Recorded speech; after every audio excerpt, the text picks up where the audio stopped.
NIT संदर्भात नेमकं प्रकार म्हणजे असं आहे की तिथे आम्ही ऑफसेट लावलेला आहे, म्हणजे की राठोड, नीलम आणि दीपाली पिसे हे जे तिघेजण आहे यांची मिलीभगत आहे. कुठली कामं करायची आहे तर ते कामं करत नाही, अडचण देतात कामामध्ये. काम किती क्लिअर असो, किती सोपं असो, पण ती कामं करत नाही. ह्याबद्दल आम्ही चेअरमॅनला निवेदन दिलं आहे, पण चेअरमॅनसुद्धा ते ऐकायला तयार नाही आहे. चेअरमॅनचं म्हणणं असं आहे की ते लोकं कामं प्रामाणिकपणे करतात. जर कामं प्रामाणिकपणे जर केली असते तर आज आम्हाला आंदोलन करायची वेळ आली नसती किंवा त्यांच्याबद्दल प्रेस कॉन्फरन्स घ्यायची वेळ आली नसती. भरपूर प्रलंबित आहे मॅडम. जे लेआउट आहे की नाही ते 572 सँक्शन झालेलं आहे.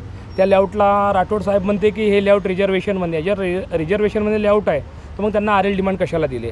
RL डिमांड दिले तर दिले, त्यांना तर बिल्डिंग प्लॅन कशाला सँक्शन करून देऊन राहिले? जर तुम्ही आरक्षित सांगून राहिले तर मग बिल्डिंग प्लॅन सँक्शन करून द्यायलाच नाही पाहिजे. मग बिल्डिंग प्लॅन सँक्शन करून देऊन राहिले तर नव्याने जे लोकांनी RL डिमांड घेतलेले नाही आहे त्यांना तुम्ही RL डिमांड इश्यू करून द्या. तुम्ही ते पण नाही करून देऊन राहिले.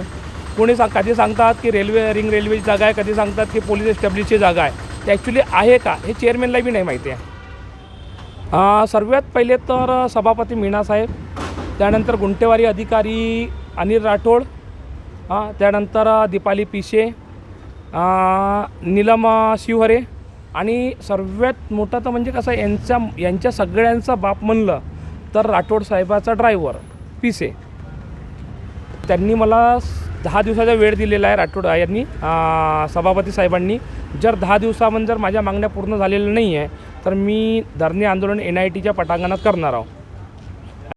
दीपाली, नीलम आणि राठोड साहेब यांना तिघांना सस्पेंड करून आणि यांच्यावर यांना कार्यालयीन चौकशी बसवण्यात यावी.